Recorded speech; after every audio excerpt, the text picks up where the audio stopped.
Cuma saya Itu kan video saya. Saya nggak, iya saya tak, tapi videonya nggak jelas di video. Sama aja itu kamu ngelecehin saya. Viral, penumpang wanita amuk driver taksi online gegara rekam diam-diam. Tengah beredar sebuah video yang memperlihatkan seorang wanita menegur driver taksi online. Hal tersebut dilakukannya lantaran sang driver ternyata diam-diam merekam wanita tersebut. Sang driver sempat membantah tuduhan tersebut hingga bersumpah, namun sang wanita terus memaksa untuk membuka percakapan WhatsApp sang driver.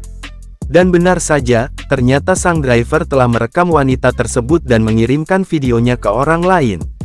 Sang wanita yang terkejut dengan tingkah sang driver pun sontak menanyakan alasan pria itu merekam dirinya.